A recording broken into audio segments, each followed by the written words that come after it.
नमस्कार दोस्तों, Krishna biological platform में एक बार फिर से आपका स्वागत है।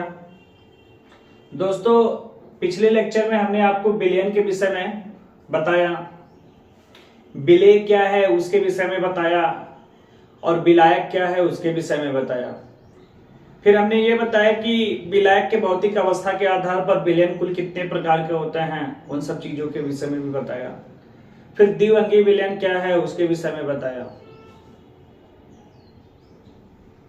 और फिर सांद्रता को व्यक्त करने की विधियां ही आपको बता रहे थे, जिनमें से हमने द्रव्यमान प्रतिशत के विषय में बताया आपको। आज के लेक्चर में हम आपको आयतन प्रतिशत के विषय में बताएंगे। आयतन प्रतिशत है क्या? दोस्तों, जिस तरीके से द्रव्यमान प्रतिशत आपने पढ़ा उसी तरीके से आयतन प्रतिशत है, बशर्ते वहां आपने भार के पद में पढ़ा, यहां पर किस पद में पढ़ेंगे? आयतन के पद में पढ़ेंगे, बस यही अंतर है। तो द्रव्यमान प्रतिशत को आपने किस तरीके से डिफाइन किया था कि 100 ग्राम के बिलियन में, 100 ग्राम के बिलियन में, 100 ग्राम के बिलियन में किसी एक अवयव के ग्राम में जो मात्रा होती है उसी को क्या बोला जाता है? द्रव्यमान प्रतिशत कहते हैं। क्या कहेंगे मेरे भाई? द्रव्यमान प्रतिशत कहते हैं। आयतन प्रतिशत किसे कहते हैं मेरे भाई? 100 ml के बिलियन में, 100 ml के बिलियन में किसी एक अवयव के ml में जो मात्रा होती है उसी को हम लोग क्या कहते हैं? आयतन प्रतिशत कहते हैं, या प्रतिशत V/V कहते हैं।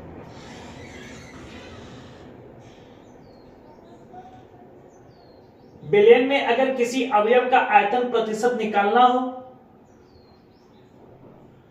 तो सबसे पहले उस अवयव का आयतन लेंगे,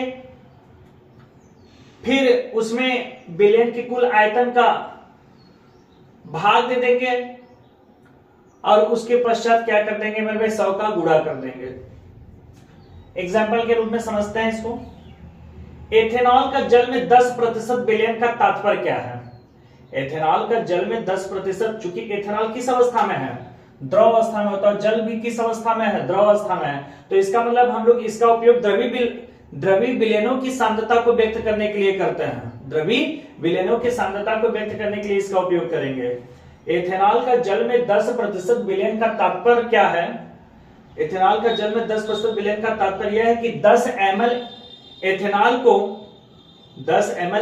को इतने जल में इतना घोलते हैं कि बिलियन का कुल आयतन 100 ml हो जाए।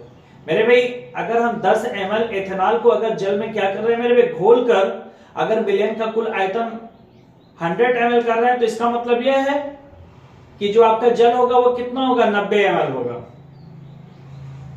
एक बेहतरीन प्रश्न पूछा गया है कॉम्पिटिटिव एग्जाम में कि एथाइलिन ग्लाइकॉल के 35% V/V का उपयोग किसमें किया जाता है? तो वाजिब है, वाहनों के इंजनों को ठंडा करने के लिए इसका क्या किया जाता है मेरे भाई? प्रयोग किया जाता है। अब इसके बाद हम लोग बात करेंगे कि द्रव्यमान आयतन प्रतिशत क्या है। क्या मेरे भाई? द्रव्यमान आयतन प्रतिशत क्या है, जिसे हम लोग प्रतिशत W/V करते हैं। तो इसे हम लोग आसानी से कर सकते हैं कि 100 ml के बिलियन में, देखिए यहां पर आयतन है, 100 ml के बिलियन में बिले के ग्राम में मात्रा को प्रतिशत W/V कहते हैं। द्रव्यमान आयतन प्रतिशत का उपयोग औषधियों व फार्मेसी में सामान्यतः किया जाता है। इसके बाद हम लोग पढ़ेंगे पार्ट्स पर मिलियन। क्या मेरे भाई? पार्ट्स पर मिलियन, ppm। मेरे भाई, जब बिलियन में बिले की मात्रा बहुत ही कम हो, जब बिलियन में बिले की मात्रा बहुत ही कम हो, जब बिलियन में बिले की मात्रा बहुत ही कम हो, इतना कम हो कि बिलियन के स्थान पर हम केवल क्या बात कर दें? विलायक ही बात कर दें, तो ऐसी सांद्रता को, ऐसे बिलियन की सांद्रता को हम लोग ppm के रूप में क्या करते हैं मेरे भाई? व्यक्त करते हैं। जैसे प्रतिशत सांद्रता में क्या था, 100 के सापेक्ष व्यक्त कर रहे थे। तो पीपीएम में क्या होता है, पार्ट्स पर मिलियन में क्या होता है, 1 मिलियन के सापेक्ष हम लोग क्या करेंगे, व्यक्त करेंगे। मतलब हम लोग पीपीएम को इस तरीके से डिफाइन करने का प्रयास करेंगे, 1 मिलियन भार वाले बिलियन में, 1 मिलियन भार वाले बिलियन में विलेय के भार जो क्या होते हैं मेरे भाई, उपस्थित होते हैं, या विलेय के जो भार भाग होते हैं, उसी को हम लोग क्या कहते हैं मेरे भाई, पीपीएम कहते हैं। 1 मिलियन भार वाले बिलियन में उपस्थित विलेय के भार भागों की जो संख्या होती है, उसी को हम लोग क्या कहते हैं मेरे भाई, पीपीएम कहते हैं। क्या कहेंगे, पीपीएम कहेंगे मेरे भाई। तो पीपीएम को हम लोग इस तरीके से क्या करें मेरे भाई, डिफाइन करें।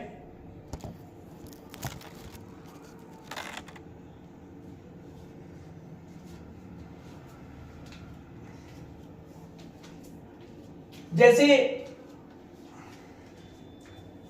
अगर विलेय का भार दिया हो और बिलियन का भार भी दिया हो, तो बिलियन के भार को आप 1 मिलियन के सापेक्ष क्या कर दीजिए, चेंज कर दीजिए। इसका मतलब बिलियन के भार में आप 1 मिलियन का क्या दे देंगे, भाग दे देंगे।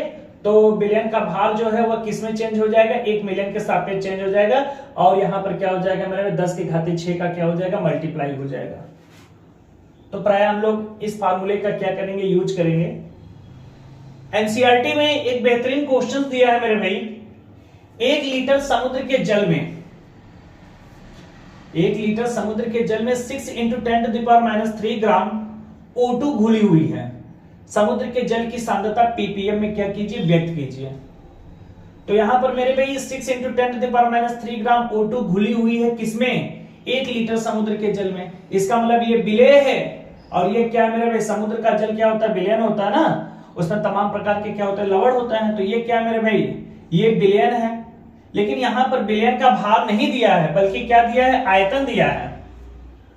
तो समुद्र के जल का आयतन दिया है मेरे भाई, समुद्र के जल का आयतन दिया है।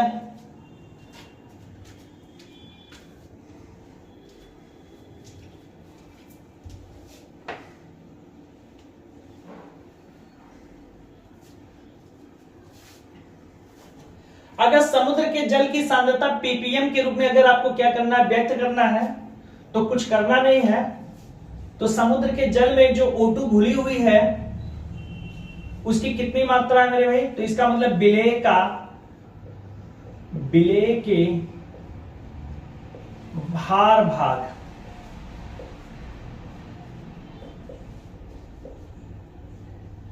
विलेय के भार भाग बटे बिलियन के भार भाग,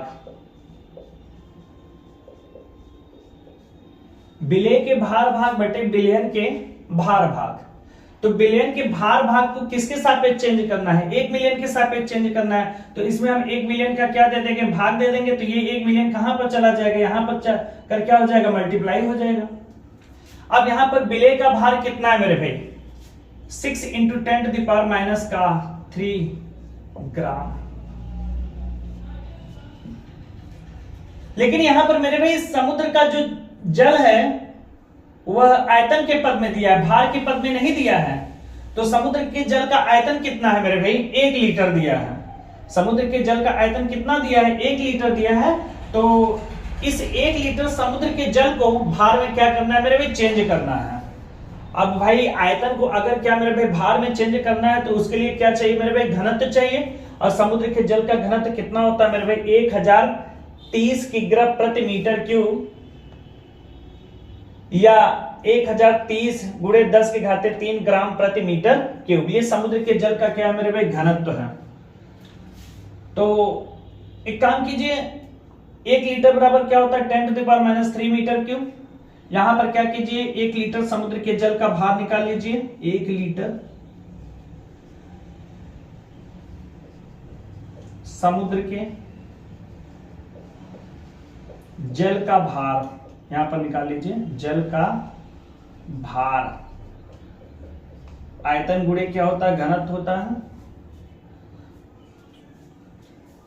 यहां पर आयतन मीटर क्यूब के पद में दिया है, तो घनत्व भी क्या है, मीटर क्यूब के पद में लेंगे। तो कितना है मेरे भाई, 10⁻³ गुणे घनत्व कितना है 1030 गुणे 10⁻³ ग्राम प्रति मीटर क्यूब। और यहाँ पर क्या है मेरे भाई 10⁻³ मीटर क्यूब था, मीटर क्यूब क्या हो गया मेरे भाई, कैंसिल हो गया। तो यहाँ पर क्या हो जाएगा, ग्राम बचेगा।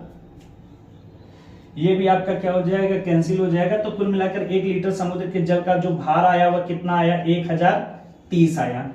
तो यहां पर रख दीजिए 1030 गुणे 10⁻³ कितना आ गया मेरे भाई, 6 आ गया। इसको हम लोग थोड़ा अगर करेंगे तो 6 इंटू ये 10⁻³ है, तो यहां से हम लोग किसको लिख सकते हैं, 10⁻³ गुणे 10⁻³।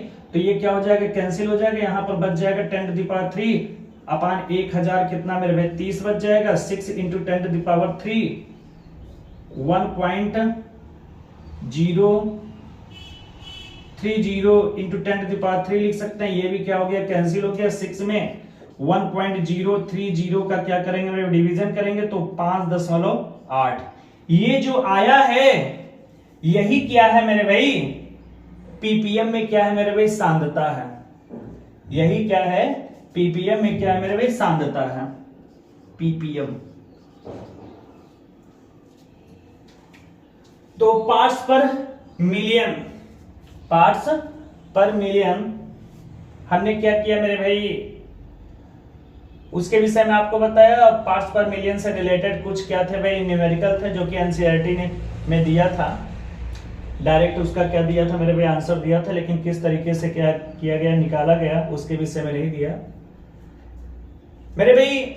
वीडियो से संबंधित किसी भी प्रकार की अगर समस्या आती है या समस्या है तो कमेंट के माध्यम से थोड़ा सुझाव दीजिए। कमी को हम लोग दूर करने का क्या करेंगे, प्रयास करेंगे। और वीडियो को ज्यादा से ज्यादा आप लोग लाइक कीजिए, सब्सक्राइब कीजिए और शेयर कीजिए, क्योंकि जितना आप लाइक, सब्सक्राइब और शेयर करेंगे उतनी ही मुझे वीडियो बनाने की प्रेरणा मिलेगी। इजाजत दीजिए, आज के लिए इतना काफी है। कल मैं आप लोगों के सामने एक बेहतरीन टॉपिक लेकर आऊंगा जिसे क्या बोला जाता है, मोल प्रभाज बोला जाता है।